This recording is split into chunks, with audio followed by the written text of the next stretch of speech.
La cronología de esta predicación está un poquito compleja, así que si usted no pone atención en el principio, no va a entender nada. Si usted no copia lo que se va a hablar en el principio, le va a costar darle seguimiento a lo que acontece en esta predicación. Usted se dio cuenta que en el capítulo número 4 se está narrando un encuentro bélico, una guerra, un combate. ¿Entre quién? Entre el pueblo del Señor y los filisteos.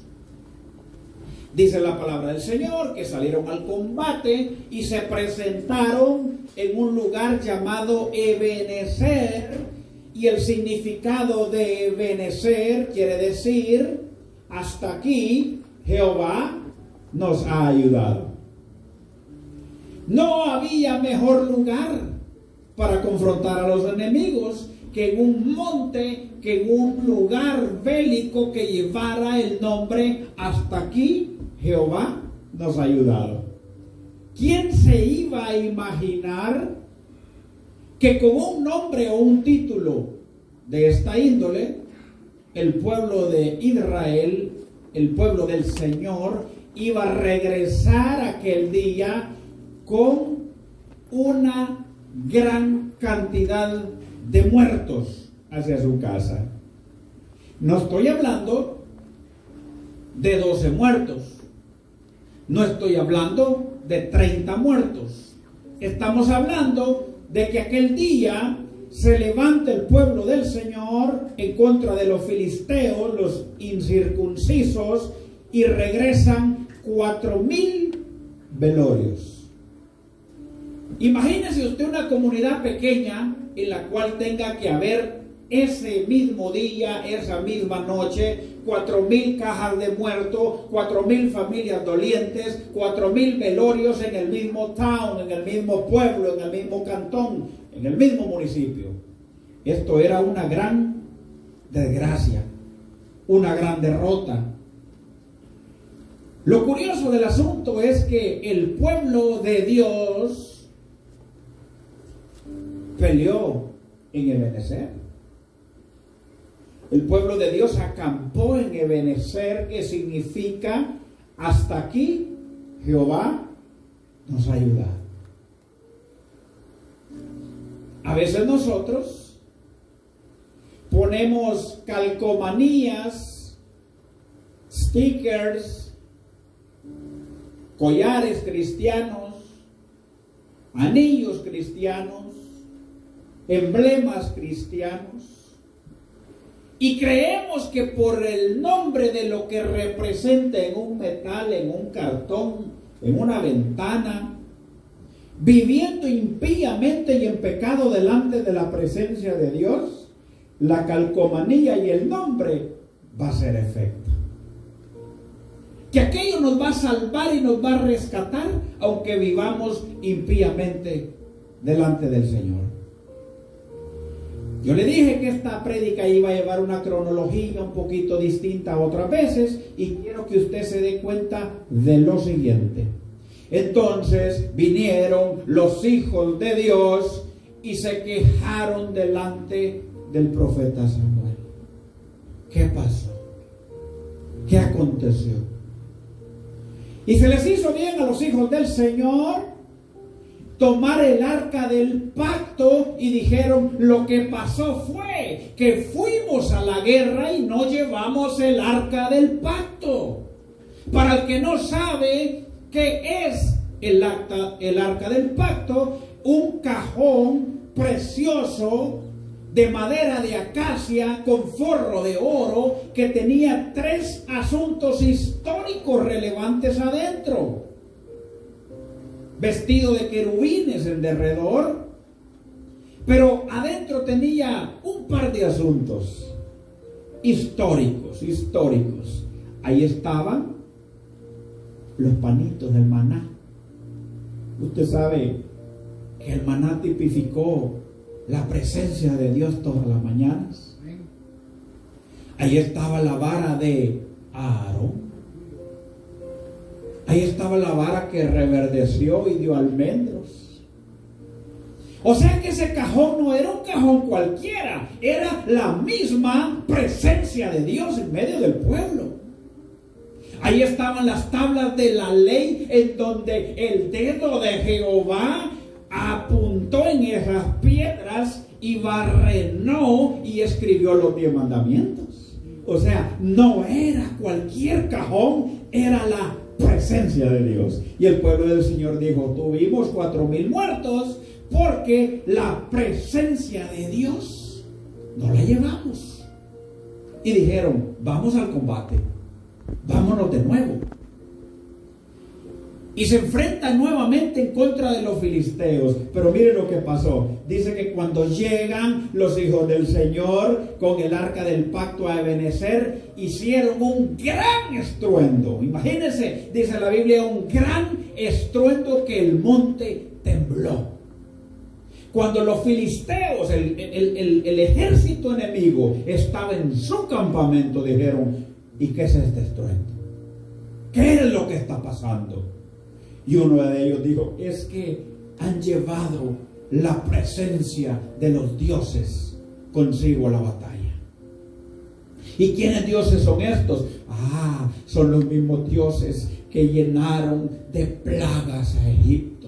Y dice: y hubo gran temor entre el pueblo filisteo. Hubo gran temor, y dice: se estremecieron en gran manera. Agarraron miedo con solo saber que la presencia de Dios ya estaba en Ebenezer. Pero ¿sabe usted, amado hermano, que el demonio, Satanás, es espíritu? Y él conoce cuando alguien anda bien y cuando alguien anda chambón, chueco, tibio o caliente. Y dijo un filisteo, oiga lo que dijo un filisteo: sean hombres, dijo, sean hombres y no tengan miedo. Vamos a la batalla. Pero ahí está la presencia de Dios. Ellos andan mal. Ellos no andan bien. Vamos a la batalla. Y un solo hombre le dio valor a todos los demás y dice: y trabándose el combate nuevamente, el pueblo de Dios sucumbió y perdieron 30,000 hombres en el principio del combate. O sea, habían 4,000 velorios y ahora tenemos, ¿cuántos? 34,000 difuntos. Y no solo eso, sino que encima de eso agarraron el cajón de acacia y se lo secuestraron. Oye, se llevaron el arca del pacto, lo más valioso, la presencia de Dios, lo agarraron los filisteos y se la llevaron. Cuando regresa uno allá a dar la noticia, dice: ¿y qué pasó? ¿Dónde está el arca del pacto? Los filisteos se la llevaron y el pueblo murió.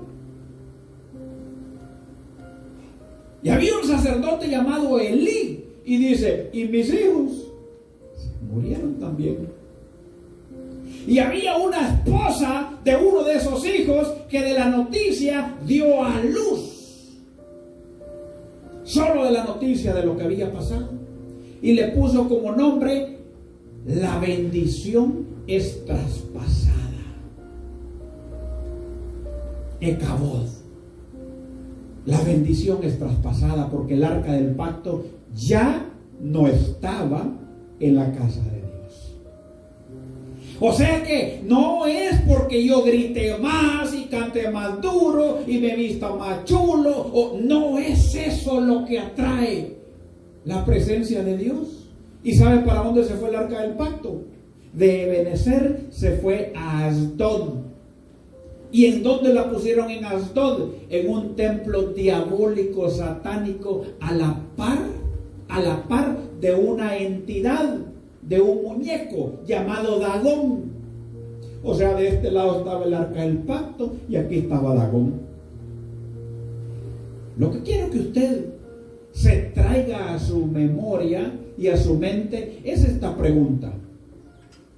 Si el arca del pacto tipificaba la presencia de Dios, ¿cree usted que los filisteos a la fuerza se llevaron el arca del pacto? ¿O Dios quiso cambiar de techo? Yo creo que Dios quiso cambiar de techo, porque en la casa de Dios ya no respetaban la presencia de Dios. Entonces el Señor quería experimentar, porque Él anda buscando adoradores que le adoren en espíritu y en verdad. Y dijo: mi pueblo de labios me honra, mas su corazón está lejos de mí. Y se fue a vivir, ¿sabe dónde? A donde los filisteos, para ver si había un filisteo que se convirtiera al Señor. Y de entrada le quitó las manos al muñeco de Dagón el Señor y se quedó sin manos. De entrada le quitó la cabeza y todos vieron el gran poder de Dios. Pero no se convirtieron tampoco los filisteos. Entonces vinieron y empezaron a salirles tumores, empezaron a caer plagas y dijeron: nosotros no queremos tener este cajón aquí. Este cajón nos hace estorbo, este cajón nos es gravoso, este cajón nos es estorboso. ¿Y qué vamos a hacer con este cajón? Saquémoslo de aquí. No en Asdod, esto se va. Y eran 5 reyes y le dicen: hey, Gad, aquí tenemos un asunto de los hijos de Dios, tráiganlo para acá. El arca del pacto sale de Asdod hacia Gad. Cuando llega a Gad, les ocurre exactamente lo mismo. La gente no quiere saber de Dios. Y los de Gad empiezan a sufrir tumores, plagas. Y dice el del rey de Gad: yo no quiero tener este asunto aquí. Este asunto me estorba. Y la presencia de Dios tuvo que andar errando como mendigo, como pordiosero, teniendo los hijos de él que despreciaban la casa del Señor. Ahora ya pasó por 2 lugares. Ahora ya se fue de Asdod y ya llegó a Gad. Y los de Gad dicen: no puede ser. Digámosle al rey de Ecrón. Y le dicen al rey de Ecrón: mira, aquí tengo un artefacto que te puede servir. Y se lo mandan a Ecrón, y los de Ecrón, con la misma historia, les es estorbosa la presencia de Dios. Y es que la presencia de Dios le es estorbosa al que quiere andar mal. Al que quiere andar en pecado, le tiene que ser estorboso un culto. El que quiere andar en pecado, tiene en una balanza cualquier espumilla y va a pesar más que la presencia de Dios. Mire, esta iglesia hace poquito estaba llena. ¿Será que solamente cuando viene un boricua la presencia de Dios se manifiesta? ¿Será que Dios no se manifiesta por medio de un indio de por allá donde nosotros? Lo que pasa es que la gente sabe que le gusta el bochinche, la bulla, la emoción, la tontera, la algarabía, y piensan que Dios no se va a manifestar en vasos de barro. Aquí no cabía la gente. ¿A dónde están ese montón de gente que ponían la mollera para que le dieran palabra de mentira o de verdad? Yo no sé. ¿A dónde están? Les estorba la presencia de Dios y andan buscando moveres nuevos. No hay moveres nuevos, ni hay revelación nueva, porque todo está en la Biblia. Si alguien te dice: mire, hermanito, te traigo una nueva revelación, es mentiroso. No existen nuevas revelaciones, pero a la gente le gusta el aljareque, la bulla. A la gente le gusta los moveres extraños. Ahora, la presencia de Dios está en Ecrón, y a los hombres les salieron tumores también. ¿Y saben qué dijeron? Bueno, esto está duro, esto está tremendo, ya no sabemos qué hacer. Y al rey de Ecrón se le ocurrió una idea. Dijo: miren, mandemos ese cajón para otro lado. ¿Y para dónde podemos mandarlo? Bueno, mandémoslo a Bet-Semes. Pero yo tengo una idea. Ya ustedes están con tumores, los otros están con tumores, a nosotros nos salieron tumores también. mandemos una ofrenda junto con el arca del pacto. Y dice que se les dio la idea de hacer 5 tumores de oro. Oiga, 5 chibolas de oro, que cada chibola tipificaba los tumores de los pueblos que habían sido castigados. Y 5 ratones de oro. Los hicieron pues y los subieron en una carreta y agarraron 2 vacas. Oiga esto, 2 vacas. Y dijeron: yo no sé si es casualidad, yo no sé si esto fue de los dioses, decían ellos, pero vamos a hacer algo. Si las vacas se desvían a la derecha o si las vacas se desvían a la izquierda, quiere decir que estos tumores es casualidad. Pero si las vacas se agarran recto, quiere decir que ese cajón tiene poder.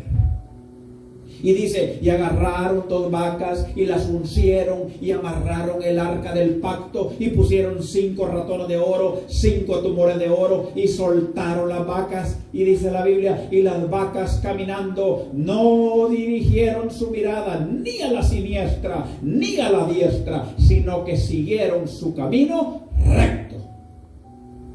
Las vacas no se desviaron, y ahí se dieron cuenta que la mano de Dios estaba en contra de Bet-Semes también.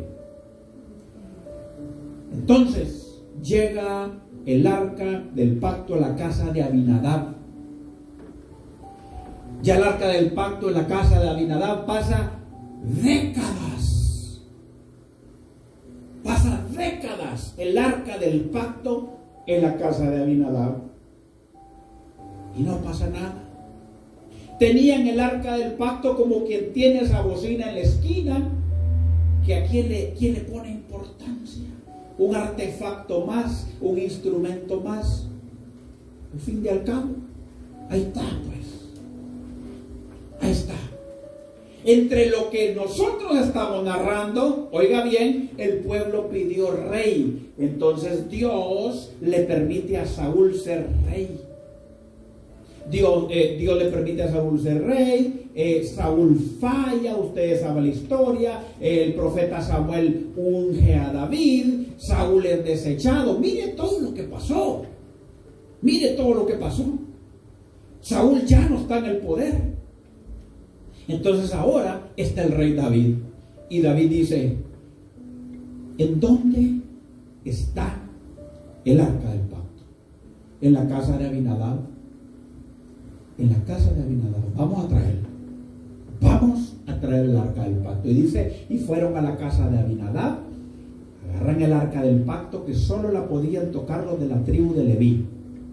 No Zabulón, ni Neftalí, ni Isaacar, ni ninguno más, ni siquiera Judá. Solo ellos, porque el que la tocara se moría. Y dice, y cuando llevaban el arca del pacto, las bestias que lo iban jalando, los bueyes, tropezaron y el arca se inclinó para caerse, y habían 2 personajes, Aión y Usa, y dice que ellos 2 pusieron la manita para que no se cayera, y dice la Biblia, y cayeron los 2 irremisiblemente muertos.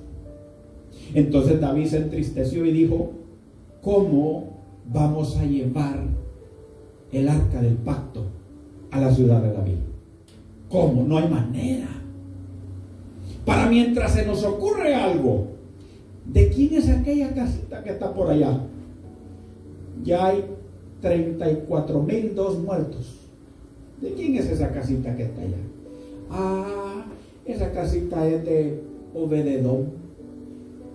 Pregúntenle a Obed-Edom si da posada para el arca del pacto.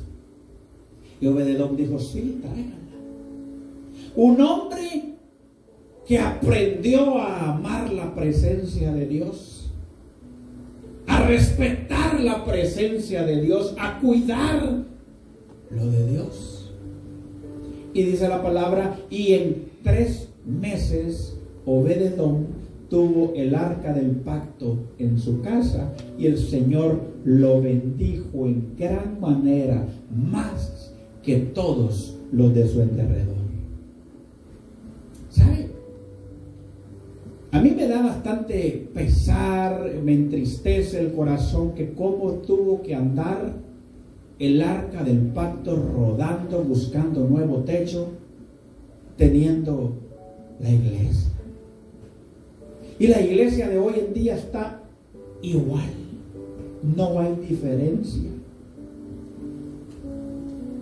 Habrá alguien que dijo, vamos a la casa del Señor porque yo tengo ganas de deleitarme en el Señor, de llorarle agradecido porque han sido muchas sus misericordias, grandes sus favores para conmigo. Habrá alguien que traía la mentalidad de decir, necesito, anhelo la presencia de Dios. No hay diferencia. Las iglesias se han transformado en eventos religiosos sociales. Las iglesias se han transformado en lugares de descarga de conciencia. ¿Sabe qué es descarga de conciencia? Vamos al culto para no sentirme mal. Porque si no voy, el dedo acusador del diablo está ahí, o el dedo acusador de los hermanos, de los más impíos que son los que señalan. Entonces, como no me quiero sentir mal, vamos para la iglesia. Pero, ¿y la presencia de Dios? Y el anhelo por tener un momento en la presencia del Señor. La gente ya no piensa en eso. Y el arca del pacto tuvo que salir a buscar techo. Porque en su casa no le amaban al Señor. No le amaban.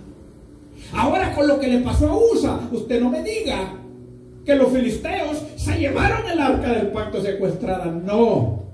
Porque si Usa, que era uno de los que David llevaba, murió irremisiblemente, cualquier filisteo incircunciso que tocara el arca tenía que caer irremisiblemente muerto, porque no eran de la tribu de Leví tampoco.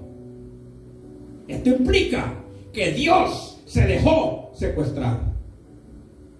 Esto implica que Dios decidió cambiar de techo.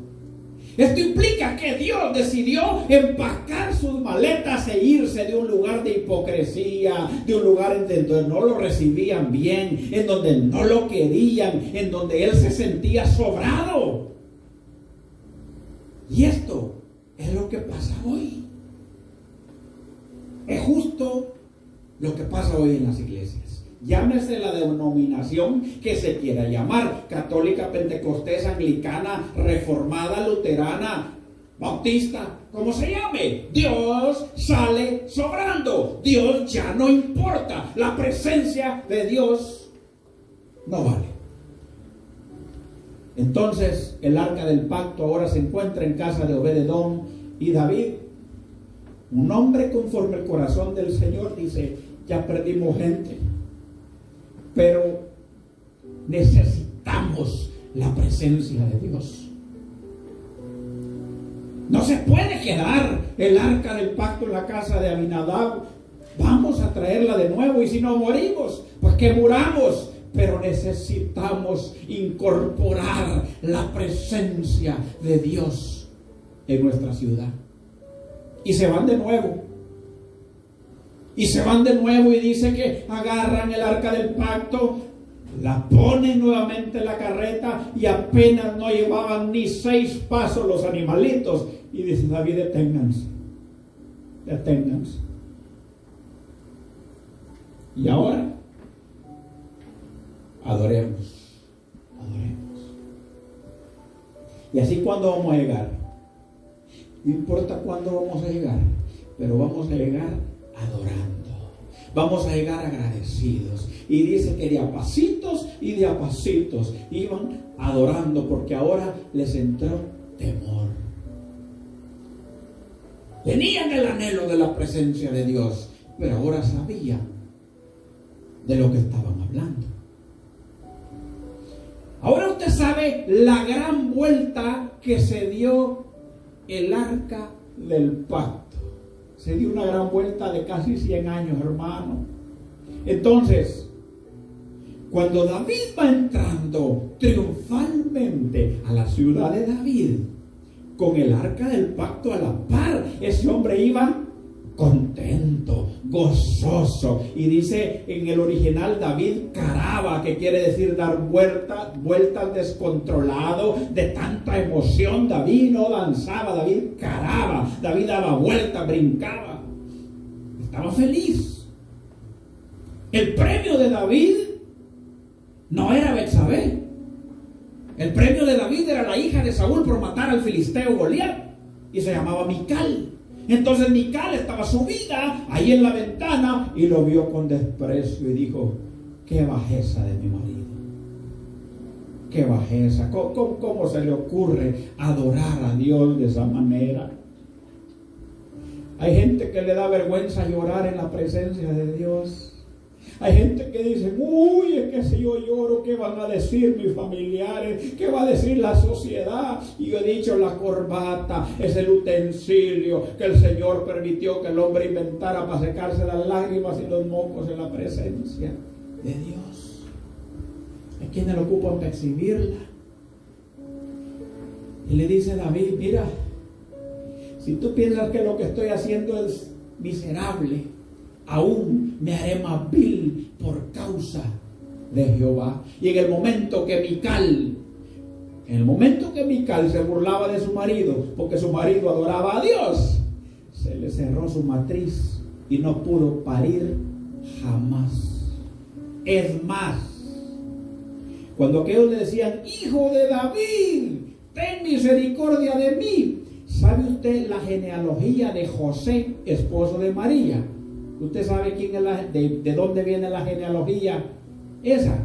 No viene de Mical, viene de la adúltera, viene de la mujercita que le robó y mató a su esposo, de Urías el Eteo. Porque el Señor prefiere una adúltera reformada y transformada que una hija de rey que discrimina y que mira para abajo la presencia de Dios. Dios prefiere una prostituta convertida y que cambió su pasada manera de vivir, que una princesa, hija de la realeza, que quiere seguir practicando el pecado. Entonces, Jesús viene de la genealogía de David con Betsabé, la esposa de Urías el Eteo, que mató el rey David poniéndolo al frente del combate.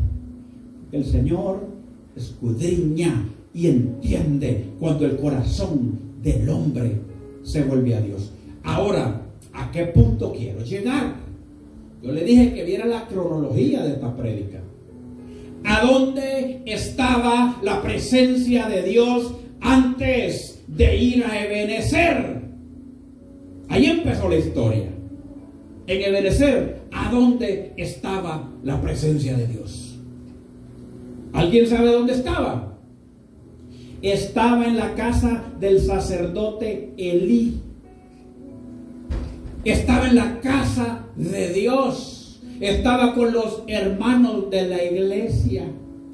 Pero dice la Biblia que ni Elí le decía nada a sus hijos y que sus hijos eran unos impíos que no conocían a Dios, que con un gancho de 3 garfios se robaban la carne de las ofrendas y se las comían, y que las mujeres que llegaban al templo, ellos se acostaban con ellas. Y Elí no decía nada. Entonces la presencia de Dios tenía que salir de un lugar así. No se puede sentir la presencia de Dios. No podemos sentir los ríos de agua viva que saltan para vida eterna solamente porque estamos el domingo en la iglesia. Si nosotros vivimos una vida de pecado y nuestra pasada manera de vivir sigue constante en nuestro presente. Es que el culto estuvo malo, es que no se sintió nada, es que fue aburrido.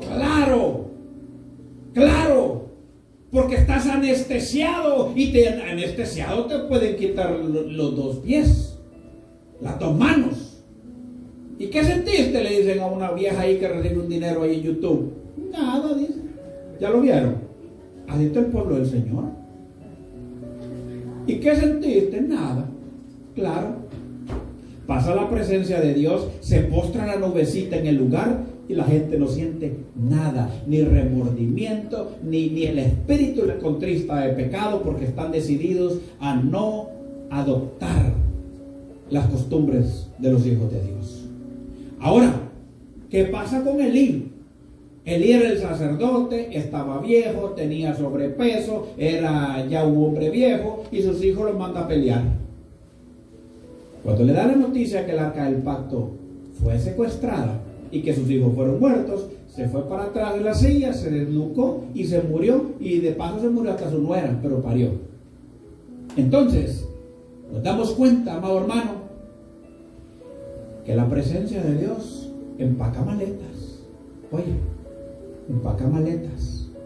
Así que si usted tiene como por cosa simple, por cosa cualquiera, un cultito más, un cultito de un jueves, de un dominguito, mejor vamos a tragarnos 2 libras de gordura con carne a la playa.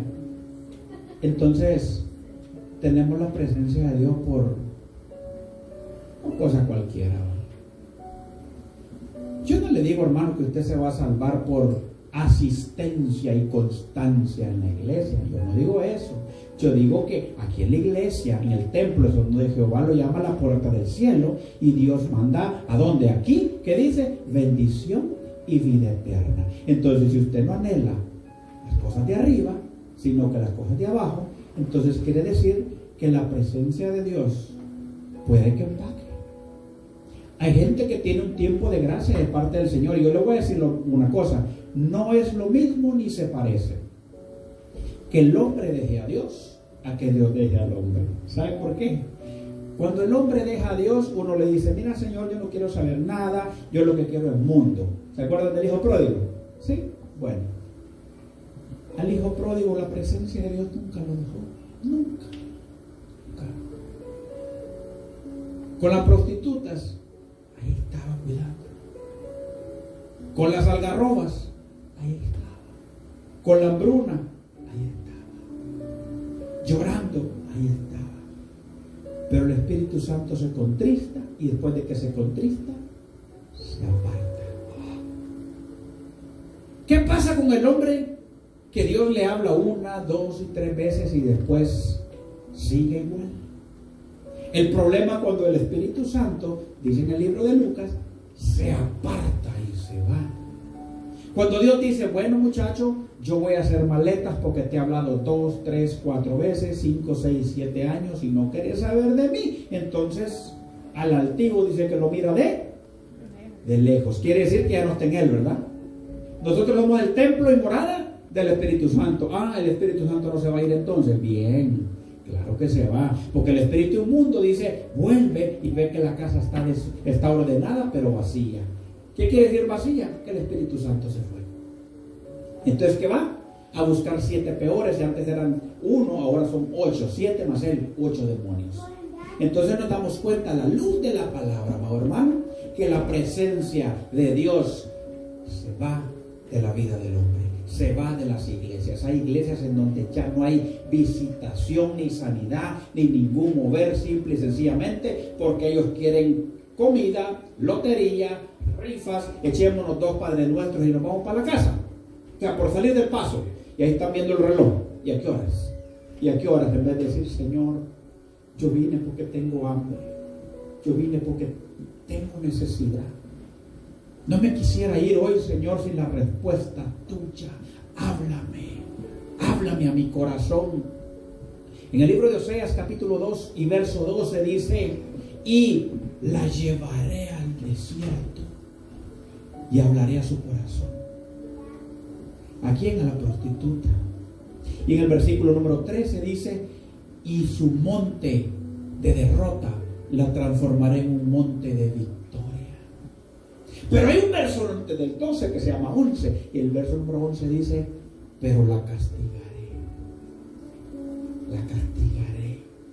y le enseñaré que yo le daba de todo y se prostituía, que lo que tenía no era de sus amantes, era mío, y la castigaré y la llevaré al desierto y hablaré a su corazón. ¿Sabe qué hay en el desierto? arena. La arena trae calor. El calor trae agotamiento. Ahí hay escorpiones. Ahí hay víboras. Ahí hay soledad. En el desierto, amado hermano, que me escucha, el hermanito que te da palmaditas en la espalda, good job, se fue. Si no sabes qué es el desierto, ojalá no anheles conocerlo. En el desierto no te visita nadie más que una señora llamada soledad.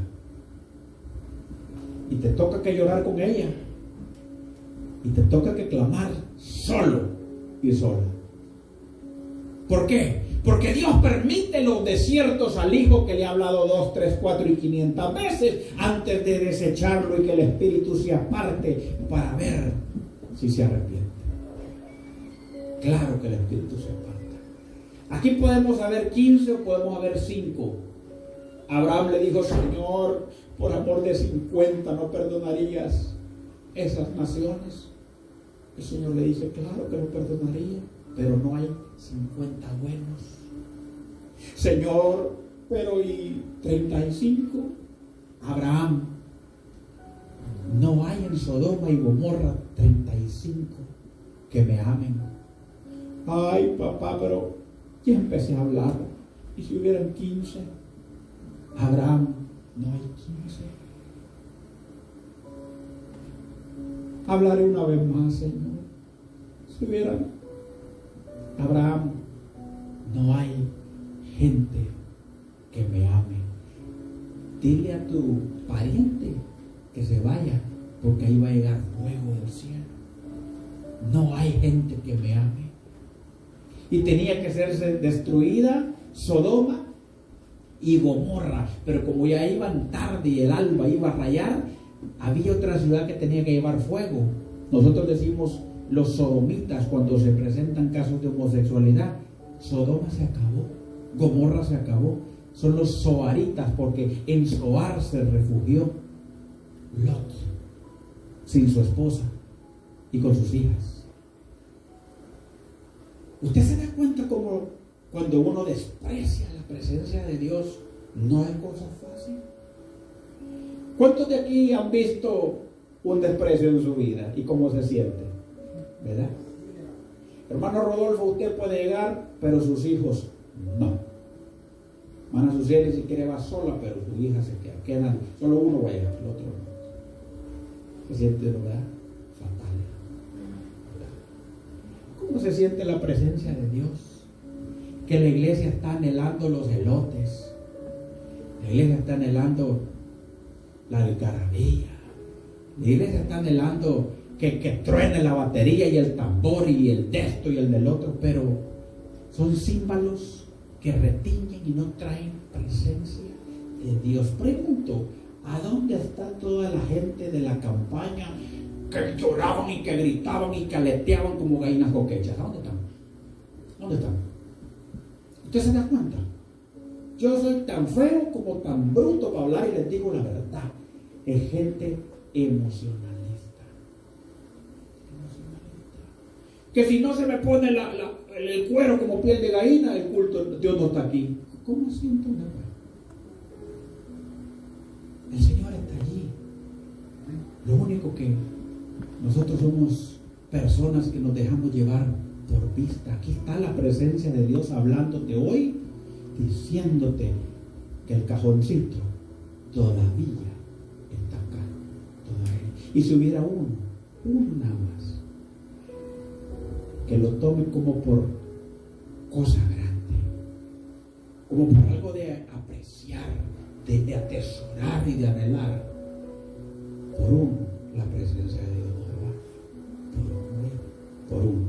Pero cuando el pueblo se desenfoca y la presencia de Dios viene a ser terciaria, y bueno fuera que en tercer lugar, a veces la ponemos en el cielo, en lo último, si queda tiempo, que hable el Señor, que se manifieste. Y si no queda tiempo, nosotros seguimos de nosotros, colesterol y de todo, ¿verdad? Y no es así. No es así. El Señor le dice a las hermanitas Marta y María. Una se sentó a escuchar al maestro. Y la otra se puso a hacer limpieza, a cocinar. Y no digo que Marta está mal, no, porque si no Jesús no hubiera comido. El asunto es, en el tiempo que Dios va a hablar, lo más importante es escuchar al Señor.